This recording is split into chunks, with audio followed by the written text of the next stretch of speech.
같이 사도신경으로 우리의 신앙을 하나님께 고백하겠습니다. 나는 전능하신 아버지 하나님, 천지의 창조주를 믿습니다. 나는 그의 유일하신 아들, 우리 주 예수 그리스도를 믿습니다. 그는 성령으로 잉태되어 공정녀 마리아에게서 나시고 본디오 빌라도에게 고난을 받아 십자가에 못 박혀 죽으시고 장사된 지 사흘 만에 죽은 자 가운데서 다시 살아나셨으며 하늘에 오르시어 전능하신 아버지 하나님 우편에 앉아 계시다가 거기로부터 살아있는 자와 죽은 자를 심판하러 오십니다. 나는 성령을 믿으며 거룩한 공교회와 성도의 교제와 죄를 용서받는 것과 몸의 부활과 영생을 믿습니다. 아멘. 찬송가 85장. 우주를 생각만 해도 찬송하겠습니다.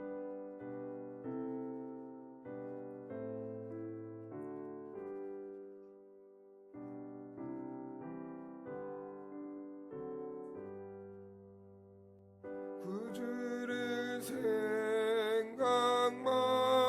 해도 이렇게 좋거든. 주 얼굴 뵐 때에야 얼마나 좋으랴.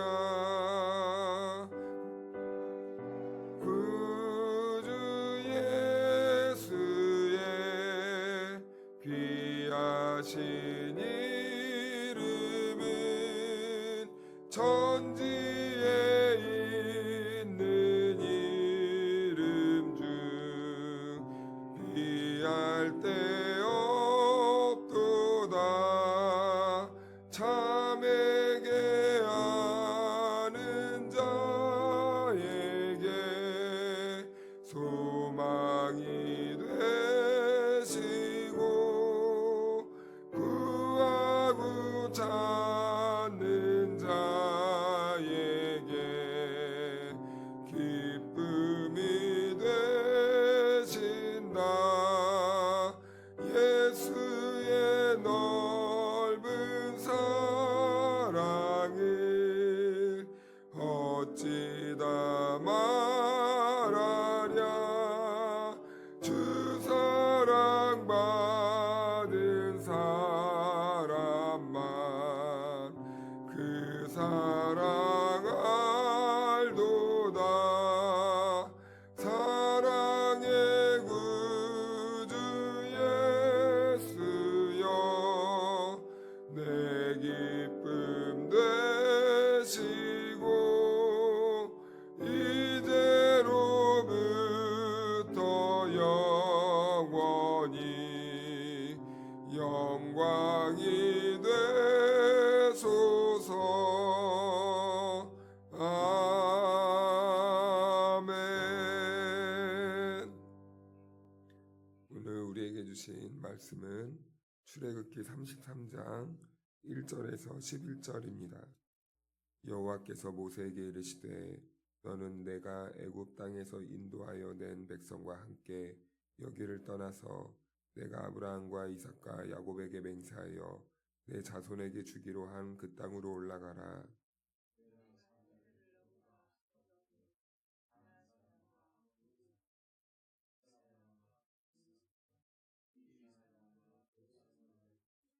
너희를 적과 꿀이 흐르는 땅에 이르게 하려니와 나는 너희와 함께 올라가지 아니하리니 너희는 목이 곧은 백성인즉 내가 길에서 너희를 진멸할까 염려함이니라 하시니.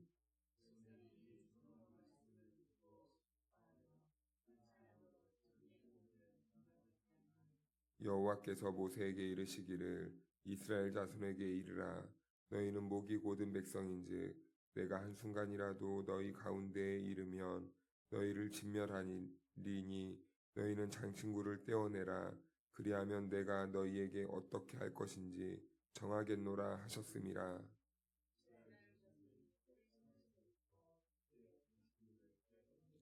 모세가 항상 장막을 취하여 진 밖에 쳐서 진과 멀리 떠나게 하고 회막이라 이름하니 여호와를 앙모하는 자는 다 진 바깥 회막으로 나아가며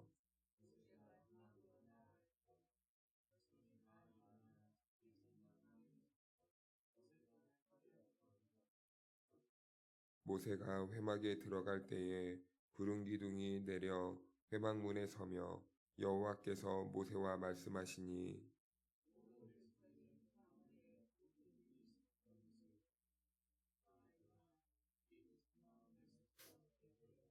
함께 읽겠습니다. 사람이 자기의 친구와 이야기한 같이 여호와께서는 모세와 대면하여 말씀하시며 모세는 진으로 돌아오나 눈의 아들 젊은 수종자 여호수아는 회막을 떠나지 아니하니라. 아멘. 할렐루야. 네, 하나님의 은혜와 평강이 우리 모두에게 함께하기를 주님의 이름으로 축복합니다. 네, 1절 말씀을 보니까 하나님께서는 이제 아브라함과 이삭과 야곱에게 맹세하여 내 자손에게 주기로 한 그 땅으로 올라가라 라고 이렇게 말씀합니다. 애굽에서 가나안 쪽으로 가는 길은 이제 올라가는 쪽이죠. 하나님이 가라고 하신 그 땅으로 가야 합니다. 그런데 이상합니다. 어느 때와 같으면 하나님께서는 내가 너희와 함께 할 것이니까 너희는 안심하고 와라 라고 이렇게 말씀하는데 이상하게 오늘 말씀을 보면 하나님께서는요 이스라엘을 이렇게 등 떠미시는 그 느낌을 받게 됩니다. 아니나 다를까 3절 말씀을 보니까 나는 너희와 함께 올라가지 아니하리니 이렇게 말씀합니다. 여기에 사실은 신앙의 어려움이 있는 거죠. 하나님은 이스라엘 백성들 가운데 있고 여전히 그들과 함께 하십니다. 그런데요, 하나님은 지금 마음이 상하셨어요. 왜 마음이 상하셨습니까? 금송아지 사건 이후 때문에 마음이 상하셨습니다.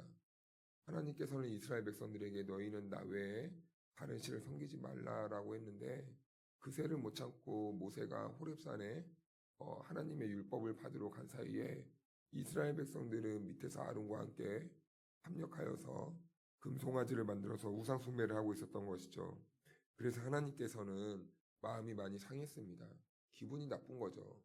그러니까 하나님의 계획은 변하지 않습니다. 그런데 하나님께서는 계획을 진행해 나갈 것인데 이스라엘 백성들에게 너희가 앞서 가라. 나는 내가 가지 않고 내 사자를 앞서 보내겠다. 라고 이렇게 말씀하고 계시는 겁니다. 그렇다면 이스라엘은 지금 어떤 심각한 상황에 봉착하게 된 것입니까? 어떤 심각한 상황을 부딪히게 된 것입니까? 하나님의 구제를 경험하게 되는 것입니다. 아무리 좋은 땅, 좋은 목적, 좋은 계획, 그리고 좋은 곳이라 할지라도 하나님이 함께하지 않고 하나님이 그곳에 임재하지 않으면요, 아무 의미가 없는 거예요. 교회에 사람이 많이 모이고 아무리 좋은 뜻을 가지고 화려하게 예배를 꾸며내도 그곳에 하나님이 없고 하나님의 임재가 없고 하나님이 받으시지 않는다면 그것은 예배가 아닙니다. 사람이 좋은 것입니다. 그런데 만약에 사람이 두세 사람이 모여 있어도 그곳에 하나님의 깊은 임재가 임한다면 그곳은 하나님이 주목하시고 기뻐하시는 것이죠. 그런데 하나님의 거절 속에는 하나님의 깊은 마음이 담겨 있는 거예요.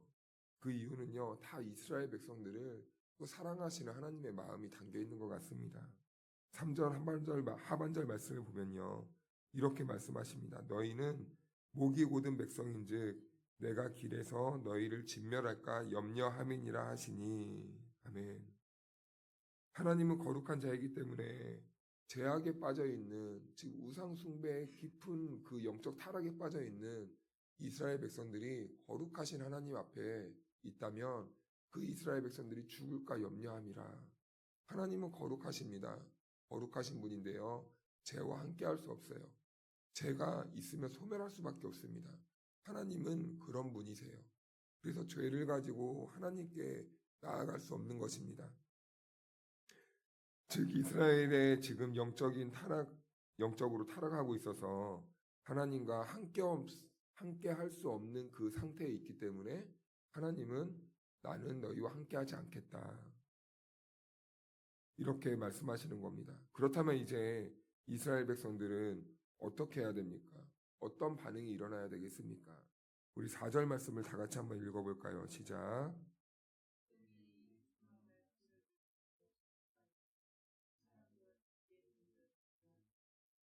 아멘. 하나님의 부재의 선언이 임하게 되자 이제 이스라엘 백성 가운데는 슬픔과 애통함이 임하게 됩니다. 우리 역시요, 이것을 가장 슬퍼해야 됩니다. 사람들은 돈이 없어서 슬퍼하고, 성공하지 못해서 슬퍼하고, 원하는 것을 잃어서 슬퍼하고, 건강을 잃어서 슬퍼하고, 우리의 삶에 결핍이 찾아왔을 때 슬퍼합니다. 그런데요, 우리는 언제 진정으로 슬퍼해야 되겠습니까?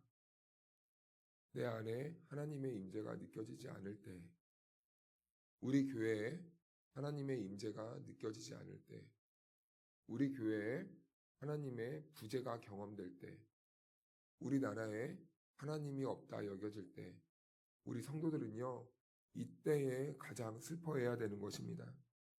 그런데요, 우리는 정말 이럴 때 슬퍼하지 않는 것 같습니다. 보이는 것이 없을 때, 내가 원하는 것이 이루어지지 않을 때, 내 생각과 다른 현상이 일어날 때, 우리는 그때 가장 슬퍼하고 있는 것 같습니다. 오늘 함께 예배하는 성도님들은 이런 질문 앞에 한번 서봐야 됩니다. 나는 정말 하나님만으로만 만족하며 살아가는가? 다른 사람들은 다 떠나도 나와 하나님과 동행하면 그것으로 만족하는가? 욥처럼 모든 것을 다 잃어버려도 정말 나는 하나님 한 분만으로 만족하고 하나님 한 분만으로 힘을 얻고 살고 하나님 한 분만으로 자족하며 살고 있는가? 우리는 이 하나님의 임재만 갈급해하고 사모하며 살고 있는지를 우리는 우리 스스로에게 물어봐야 되고 우리는 그렇게 방향으로 나아가야 됩니다. 그래서 하나님께서는요, 5절 6절 말씀을 보니까 장신구를 떼어내라 말씀하는 거예요. 그리고 백성들은요, 순종합니다. 장신구를 다 떼어내고 있는 거예요. 그렇다면 이 장신구를 떼어내라 라는 이 말의 본질적인 의미는 무엇이겠습니까? 하나님과 나 사이에 가로막고 있는 비본질적인 요소들을 하나님은 다 제거하라는 거예요. 하나님께 나아가지 못하고 있는 내 안에 있는 모든 제약들을 다 떼어내라는 겁니다. 세상적인 욕망과 탐욕과 세상적인 자랑, 염려들을 다 떼어내라는 거예요. 그것들을 내 주인처럼 목숨 걸고 붙잡고 있었던 모든 비본질적인 것들을 다 떼어내고 하나님만 바라보아라 라는 하나님의 사인입니다. 그래서 7절 말씀을 보니까 여호와를 앙모하는 자는 다 진 바깥 회막으로 나아가며 이렇게 말씀합니다. 지금처럼 위기일 때, 이렇게 비상한 상황일 때 이제 무언가로부터 구분되어져야 된다는 것을 하나님께서는 말씀해 주고 있어요. 그러자 여호와를 앙모하는 자들은요, 다 회막 바깥으로 나아갑니다. 구분되기 시작합니다. 우리의 삶의 위기가 찾아왔을 때, 그리고 어려움이 왔을 때, 영적으로 깊은 침체기가 왔을 때, 하나님의 뜻이 깨달아지지 않을 때, 하나님이 말씀하지 않는 것 같을 때, 기도의 자리에 왔는데 기도가 되지 않고 하나님의 사인을 경험하지 못할 때, 이럴 때가 있습니다. 그때는요, 우리는 어떻게 해야 됩니까? 지금 내가 하나님과 사이에서 비본질적으로 여기던 그 삶의 자리를 떠나야 되는 거예요. 하나님을 떠나는 것이 아니라 지금 내가 머무르고 있는 그 삶의 자리를 잠깐 떠나야 되는 겁니다. 내가 하나님과 나 사이를 방해하는 것들이 있다면, 때때로는 저 같은 경우에는 가정이 그렇게 될 수도 있습니다. 주께서 맡겨주신 이 목회를 감당할 때 가끔 연민이 느껴지게 되고, 그리고 마음에 어려운 일들이 생기고, 그리고 이런 애절한 마음들이 생겨나면요, 가끔 분리가 됩니다. 분리를 해야 돼요. 그래야 하나님께 집중할 수 있고, 하나님의 뜻이 무엇인지 알 수 있고, 하나님의 그 길을 걸어가기에 정말 그 방해되는 것들이 정확하게 보여지고, 그래야 제가 정확하게 진단이 돼야 또 하나님께 간구할 수 있는 것 아니겠습니까? 내 삶의 모든 비본질적인 것들을 떼어내고 구분되어져서 다시 본질로 돌아오라는 하나님의 엄중한 초청의 메시지입니다. 그래서 우리는 우리들의 이런 영적 상태를 한번 깊이 생각해 보시고, 혹시 우리가 하나님께 나아가지 못하는 그런 걸림돌이 있다면 우리는 그때는요, 과감하게 떼어낼 수 있는 영적인 결단이 있어야 되는 거예요. 그런 도전과 몸부림이 있어야 되는 것입니다. 그래서 8절에 모세가 먼저 그 회막문에 들어가게 됩니다. 그런데요, 여러분, 이 모세가 먼저 들어가는 이 모습 통해서 이스라엘의 이 참된 부흥이 시작되게 됩니다. 그래서요, 참된 부흥이란 무엇입니까? 우리가 무엇을 하자, 조직을 하는 것이 아닙니다. 회의한 것도 아닙니다. 부흥의 현장을 보니까요, 하나님의 강력한 임재를 경험한 이 한 사람, 이 거룩한 부담감을 가진 이 한 사람으로부터 이 참된 부흥이 시작된다는 것을 보게 됩니다. 그런데요, 그 하나님 앞에서 거룩한 부담감을 가진 그 한 사람이 있었는데 바로 모세였다는 겁니다. 그래서 선교의 현장을 가보고 부흥의 현장을 가보면요, 사람들이요, 우리 이거 하자, 이렇게 하면은 부흥될 수 있을 거야, 계획하지 않더라고요. 1명, 2명, 3명이 모여서요, 뭐 있어봐야 뭐 악기 하나, 기타 하나, 뭐 키보드 하나, 뭐 이거 두드리는 거 하나, 이거 가지고요, 야, 우리 예배하자. 하나님의 임재를 사모하면서 우리 예배하자. 그 예배의 모임으로부터 시작되는 것을 보게 됩니다. 하나님 앞에서 우리가 함께 예배하자. 야, 우리가 뭐 하면 부흥될 수 있을까? 어떻게 사람을 끌어모아 볼까? 어떻게 하면 우리가 교회를 잘 세울 수 있을까? 이게 아니더라고요. 참된 부흥은요, 하나님의 임재를 사모하는 그 한 사람의 정말 이 소극적인 한마디, 우리 예배하자. 이 예배하자 한마디로부터 부흥이 됐더라는 겁니다. 하나님이 함께하지 않자 모세는요, 하나님을 바라보며 붙잡습니다. 그리고 하나님, 이 백성을 떠나면 안 됩니다. 라고 이렇게 기도하는 거예요. 이미 하나님의 임재의 상징인 구름 기둥과 불 기둥도 이제 이 회막에 사라진 지 오래입니다. 그런데 모세가요, 다시 하나님께 나아가고 하나님과 깊은 교제가 이루어지자 놀라운 일이 일어나는데, 부흥의 불씨는 그곳으로부터 다시 시작되는 모습을 보여주고 있는 거예요. 그래서 우리 8절 9절 말씀을 함께 한번 읽어볼까요? 시작. 모세가 회막으로 나아갈 때에는 백성이 다 일어나 자기 장막 문에 서서 모세가 회막에 들어가기까지 바라보며, 모세가 회막에 들어갈 때에 구름 기둥이 내려 회막 문에 서서 여호와께서 모세와 말씀하시니. 아멘. 네, 사라졌던 임재의 구름 기둥이 다시 회막에 회복되는 것을 보여주고 있어요. 그리고 하나님이 거룩한 부담을 가지고 있던 모세를 찾아오십니다. 이 땅에는 많은 십자가를 세운 교회들이 존재해요. 그런데 정말 이 시대에 필요한 교회와 하나님이 찾으시는 교회는 어떤 곳이라고 생각합니까? 교회만 세우고 사람들이 모이면 하나님의 뜻이 이루어진다고 생각하십니까? 그것이 전부라고 생각하십니까? 하나님이 찾으시는 교회는 어떤 교회일까요? 하나님을 향한 거룩한 부담감을 가진 성도, 그 시대와 공동체를 위해 끓는 그 마음으로, 애통한 마음으로 장신구를 떼어낼 줄 아는 성도와 교회가 이 시대에 찾으시는 하나님의 기뻐하시는 성도요, 교회가 아닐까요? 그래서 참된 부흥이란 무엇입니까? 바로 하나님 앞에서 성도와 교회가 회복되는 것을 말합니다. 원래의 자리로 돌아가는 거예요.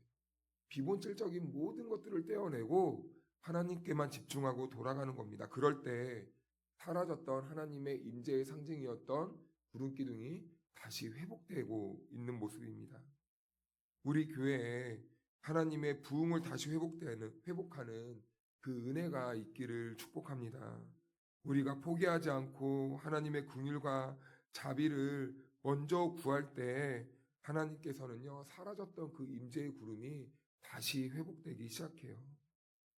우리가 말씀을 듣고 기도하는 이 본당에 앉아있는 우리의 이 성도들의 신앙 고백 속에 이 하나님의 임재를 간절히 원할 때, 간구할 때 그 잃어버렸던, 사라졌던 그 하나님의 임재의 구름이 다시 회복되게 될 줄로 믿습니다. 그렇게 회복되면 우리 교회는 어떻게 됩니까? 다음 세대가 일어나게 돼요. 그리고요, 다음 세대를 지도할 참된 영적 교사가 일어나게 됩니다. 꼭 다음 세대들은 이 어린 세대들을 말하는 게 아니에요. 끊어진 그 세대들을 이어갈 세대들. 그거는 우리가 될 수도 있습니다. 우리가 될 수도 있어요. 그리고 참된 이 복음을 전파하는 성도가 일어나게 되고 하나님의 나라를 위해 합심해서 모이는 성도들의 발걸음이 끊어지지 않는 교회가 될 줄로 믿습니다. 오늘 그 중심, 이 회복의 중심에 저와 여러분 그리고 우리 다송교회가 있기를 주님의 이름으로 축복합니다. 기도하겠습니다. 하나님 아버지, 오늘 말씀을 통해 하나님의 임재가 없는 신앙이 얼마나 공허한지를 깨닫게 하시니 감사합니다. 우리의 좋은 환경보다 그리고 우리의 형통한 길보다 주님이 함께 하시는 것이 우리의 생명임을 고백합니다. 우리 삶 속에 주님보다 더 붙들고 있었던 장식물들을 내려놓게 하시고 다시 회막으로 나아가 주님을 찾는 우리의 마음을 회복시켜 주옵소서. 이 교회 가운데 사라졌던 구름 기둥이 다시 서게 하시고 말씀과 기도 가운데 주님의 임재를 경험하는 우리 모두가 될 수 있도록 인도하여 주옵소서. 예수님의 이름으로 기도하옵나이다. 아멘.